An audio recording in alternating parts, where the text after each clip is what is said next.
بسم اللہ الرحمن الرحیم۔ السلام علیکم ورحمۃ اللہ وبرکاتہ۔ امید کرتا ہوں کہ تمام عاشقان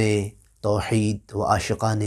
محمد و آل محمد خیریت کے ساتھ ہوں گے، اور ماہ مبارک رمضان گزر چکا ہے اور عید کا دن اچھے طریقے سے گزار رہے ہوں گے، لیکن ہم نے یہ دیکھنا ہے کہ عید ہم کس طریقے سے گزاریں۔ ظاہر ہے کہ ہم ان گھرانوں کو ماننے والے ہیں، ان ہستیوں کو ماننے والے ہیں کہ جو ہستیاں دین و اسلام کا مکمل دستور لے کے آئیں اور ان کی زندگی مکمل طور پہ ہمارے لیے نمونہ عمل قرار پائی۔ تو عید والے دن ہم بسا اوقات عید میں ایسی حرکتیں کرتے ہیں، ایسے افعال بجا لاتے ہیں کہ جو ہمارے ماہ مبارک رمضان کی عبادتوں کے لیے نقصان بن جاتے ہیں۔ تو عید ہے کیا؟ عید اصل میں خوشی کا دن ہے، خوشی کا تہوار ہے، جس کو اللہ تعالیٰ نے اپنے محبوب کے ذریعے متعارف کروایا کہ ماہ مبارک رمضان تم گزارتے ہو، تم نے میری عبادت کی، تم نے روزے رکھے، تو اب اسی خوشی میں کہ اللہ تمہارے روزوں کو قبول کرتا ہے، تم عید مناؤ، تم خوشی مناؤ اور خدا کا شکر ادا کرو۔ عید کیا ہے؟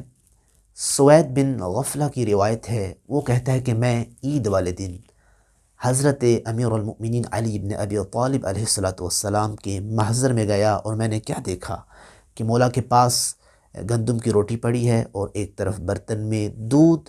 اور جو کی بنی ہوئی مکس کوئی غذا پڑی ہے جس کو وہ کھا رہے ہیں، تناول فرما رہے ہیں۔ تو میں نے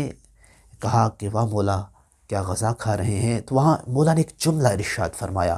انما هو عید لمن غفر اللہ لہ،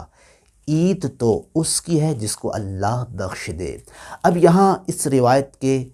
دو پہلو ہو سکتے ہیں، یا تو یہ ہو سکتا ہے کہ اس نے کہا کہ مولا یہ سادہ غذا کھا رہے ہیں، یا تو اس نے یہ کہا کہ مولا یہ بہترین غذا کھا رہے ہیں۔ بہرحال جو بھی ہو، لیکن مولا نے معیار یہ کہا کہ معیار عید کھانا تناول کرنا نہیں ہے، اچھا کھانا، سادہ کھانا ہو،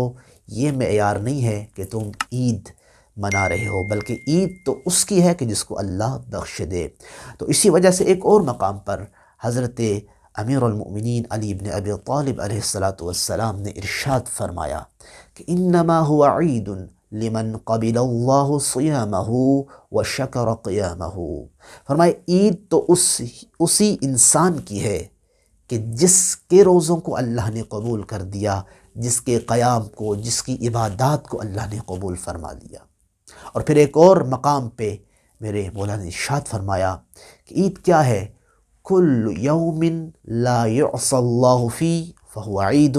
کہ ہر وہ دن جس میں انسان اللہ کی معصیت نہیں کرتا وہ عید ہوتی ہے۔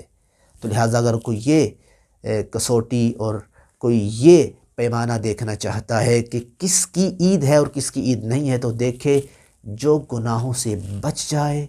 وہی عید منانے کا حق رکھتا ہے۔ تو لہٰذا عید والے دن ایسے افعال بجا لانا کہ جو شریعت کے مخالف ہیں، جو ائمہ اہل بیت علیہم السلام کی تعلیمات کے مخالف ہیں، تو وہ شخص عید نہ منائے۔ تو لہٰذا عید اسی کی ہے کہ جو گناہوں سے بچ جائے۔ اور یہ وجہ ہے کہ ایک مقام پر حضرت علی بن ابی طالب علیہ السلام نے ارشاد فرمایا، ایک طویل خطبہ ہے، اس خطبے میں اب پورا خطبہ تو ہم نہیں پڑھ سکتے، لیکن اس کا ایک جملہ فرمایا کہ ان یومکم ھذا یوم یثاب فیہ المحسنون ویخسر فیہ المبطلون، فرمایا کہ وہ دن ہے کہ جس دن نیکی کرنے والوں کو اللہ تعالیٰ ثواب عطا کرتا ہے، اور یہ وہ دن ہے جس میں گناہ گاروں کو نقصان ہوتا ہے، وہ خسارے میں پڑ جاتے ہیں، جن کی عبادتیں قبول نہیں ہوتی۔ اور پھر آخری جملہ یہ میں عرض کروں گا مولا کے پورے خطبے میں، فرمایا کہ ان ادنی للصائمین والصائمات ان ینادیہم ملک فی آخر یوم من شہر رمضان، کہ چھوٹے سے چھوٹا اجر روزہ رکھنے والوں، روزہ رکھنے والی خواتین کے لیے چھوٹے سے چھوٹا اجر یہ ہے کہ ماہ مبارک رمضان کا جو آخری دن ہوتا ہے اس میں ایک فرشتہ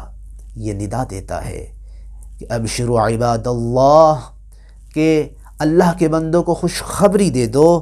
کہ فقد غفر اللہ لکم، کہ اللہ کے بندو اللہ تعالیٰ نے تمہیں معاف کر دیا ہے، ما سلف من ذنوبکم، تمہارے گزشتہ سارے گناہوں کو معاف کر دیا ہے۔ تو لہٰذا عید کو اس طرح منائیں جس طرح آئمہ نے منانے کا حکم دیا ہے۔ وصلی اللہ علی محمد وآلہ الطاہرین۔